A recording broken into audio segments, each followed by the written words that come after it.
ایسے پھٹے کہ ان کے دلوں سے عشق کی نہریں رواں ہو گئی. اب وہ صرف عشق میں خود ہی نہیں پھٹے بلکہ میلوں میلوں تک، سینکڑوں میلوں تک ان کے فیض کے چشمے اور نہریں رواں ہیں. خلق خدا دور دور تک فیض یاب ہوتی رہتی ہے. ایسے اولیاء ہیں میرے. پھر فرمایا دوسری قسم ہے، کچھ لوگ اس مرتبے تک نہیں پہنچ سکے، اس مرتبے تک نہیں پہنچ سکے. ان کے یہ رتبے ہوئے لما یشقق، اگر ان سے نہریں نہیں پھوٹیں تو یخرج منہ الماء، اتنا تھوڑا سا پھٹ جاتے ہیں کہ ان میں سے تھوڑا تھوڑا پانی رسنے لگتا ہے.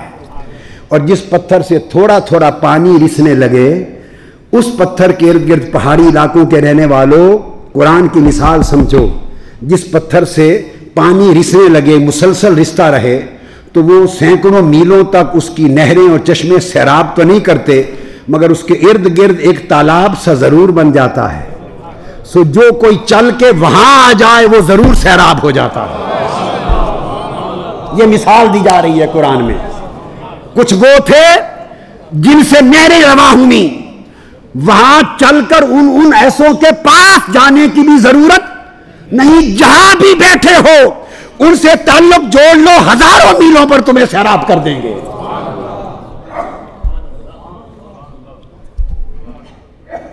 وہ بغداد میں ہو یا بخارا ہو، سمرقند میں ہو، یا وہ بغداد میں ہو، سہرورد میں ہو، یا وہ اجمیر و حجویر میں ہو، یا وہ دہلی میں ہو یا سرہند میں ہو. یہ کچھ وہ لوگ ہیں کہ جو ایسے پھٹے کہ ان کے چشمے پوری روئے زمین کو سیراب کر گئے. جہاں کوئی بیٹھا ہے ان سے تعلق محبت کا، تمسک کا، اتباع کا جوڑے وہیں سیرابی پالے گا. فرمایا پھر ضروری نہیں ہر کوئی اس درجے کو پہنچے، تو اللہ پاک نے فرمایا کچھ ان سے کم درجے کے بھی ہیں. اور پتھروں کی مثال سے بات سمجھائی جا رہی ہے، چونکہ لوگ جو سنگ دل ہو گئے، لوگ جو سنگ دل ہو گئے، پتھر دل ہو گئے، پتھر دلوں کو پتھروں کی مثال سے دلوں کی بات سمجھائی جا رہی ہے. پھر جو پھٹے نہیں اور ان کے چشمے نہیں بہ نکلے کہ شرق سے غرب تک دنیا سیراب ہو، تو کم سے کم اتنا تو ہے کہ ان سے پانی رستا رہتا ہے، ارد گرد تالاب ہے، دور سے نہیں، جو وہاں چل کے چلا جائے تو پیاسا کوئی نہیں لوٹتا، سیراب ہو جاتا ہے. تو وہ پیاسا نہیں چھوڑتے جو ان کے پاس چلا جائے. فرمایا پھر اس کے بعد کچھ لوگ وہ ہیں متوسلین جو اس درجے تک بھی نہ دے کہ کسی کو سیراب کر سکیں. اتنا نہ صحیح، لما یہبط من خشیت اللہ، مگر ان کی اپنی کیفیت یہ ضرور ہو گئی ہے کہ خشیت الہی سے لرزتے ہیں، روتے ہیں اور یار کے ساتھ لپٹ جاتے ہیں، اپنے جوگے ہو گئے ہیں. ہائے ہائے، اپنا رانجھا راضی کرنے کے قابل ہو گئے، اپنا من سیراب کر رہے ہیں. اب ان کا کیا فائدہ ہوا جو اپنا من سیراب کر رہے ہیں؟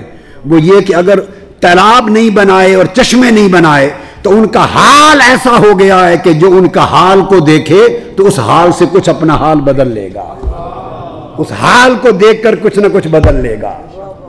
تو قرآن مجید نے دیکھیے صوفیاء صاحبان قال نہیں، صاحبان حال ہیں. قرآن نے ان کے حال کے درجے بیان کیے. فرمایا کہ اس حال کی طرح ہو جاؤ. اور پھر علامہ ابن تیمیہ کو کوٹ کر رہا ہوں، آگے چلیے. وہ کہتے ہیں یہ تو تھے صحابہ کے احوال اور یہ تو تھے مومنین، صالحین، اولیاء کے احوال، صوفیاء کے احوال. وہ کہتے ہیں کہ ایسے احوال تو انبیاء میں بھی تھے، انبیاء کے تھے. اور وہاں علامہ ابن تیمیہ دو مثالیں کوٹ کرتے ہیں. کہتے ہیں یہ کیفیت تجلیات کے نتیجے میں اس کیفیت کا وارد ہونا کہ آؤ پہلے تمہیں طور پہ لے چلیں. ایک کیفیت موسوی ہے، ایک کیفیت محمدی ہے. طور پر حضرت موسیٰ علیہ السلام نے التجا کی، رب ارنی، جواب آیا لن ترانی، اے اللہ مجھے اپنا آپ دکھا. جواب یہ نہیں دیا کہ مجھے دیکھا نہیں جا سکتا، یہ نہیں کہا. فرمایا لن ترانی، تو مجھے ہرگز نہیں دیکھ سکتا. جب زور تو پر دے دیا کہ تو نہیں دیکھ سکتا تو اس میں اس بات امکان رویت ہو گیا کہ دیکھا تو جا سکتا ہے مگر آنکھ وہ تیری نہیں، کوئی اور ہوگی۔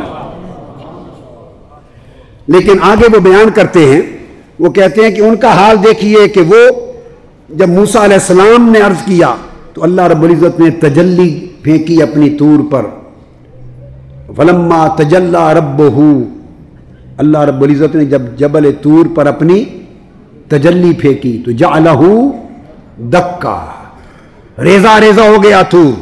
اور جب موسیٰ علیہ السلام نے اس تجلی حق کا انعکاس دیکھا، تجلی حق کا انعکاس دیکھا تو کیا فرمایا؟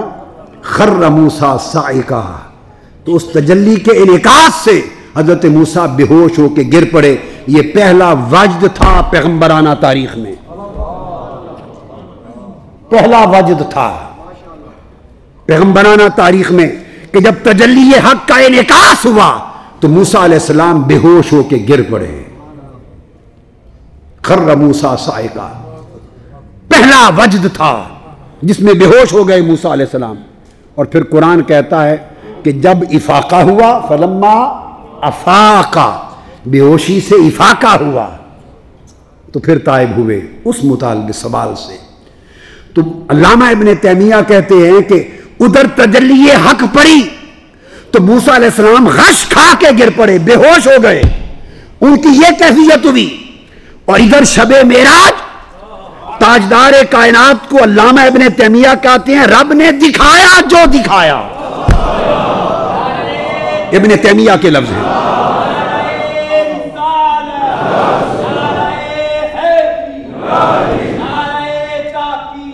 ادھر معراج کی رات جب حضور معراج پر گئے تو وہ اراہ اللہ ما اراہ، اللہ نے ادھر موسیٰ علیہ السلام نے تجلی حق کا انعکاس دیکھا، غش کھا کے گرے، بے ہوش ہو گئے۔ اور معراج کی رات اللہ نے حضور کو دکھایا جو دکھانا چاہا اور حضور دیکھتے رہے، اور فرمایا کہ حضور جس حال میں گئے تھے اسی حال میں ثابت قدم رہے، اسی حال میں ثابت قدم رہے۔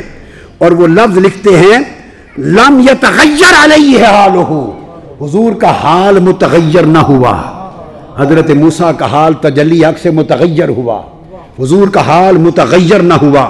فحالہ اے حال سیدنا محمد افضل من حال موسیٰ، پتہ چلا کہ حضور کا روحانی حال حال موسیٰ سے افضل ہے۔ اور اس لیے وہ کہتے ہیں ولیکن حال محمد اکمل و اعلی و افضل، اور کہتے ہیں حال موسیٰ حال جلیلۃ علیۃ فاضلہ، حضرت موسیٰ کا حال بھی عظیم اور جلیل ہے، حضرت موسیٰ کا حال بھی عظیم اور جلیل ہے۔ گویا انہوں نے تصدیق کر دی کہ جو غش کھا کے گر پڑے وہ بھی عظیم ہے۔ ہائے ہائے، جو کیفیت پہ وجد میں آ جائے، گر پڑے وجد میں آ جائے، غشی کھا لے، جس کا حال اس یار کے جلوے میں متغیر ہو جائے وہ بھی عظیم ہے، مگر جو جلوہ کرتا رہے اور حال نہ بدلے وہ عظیم نہیں، وہ اعظم ہے۔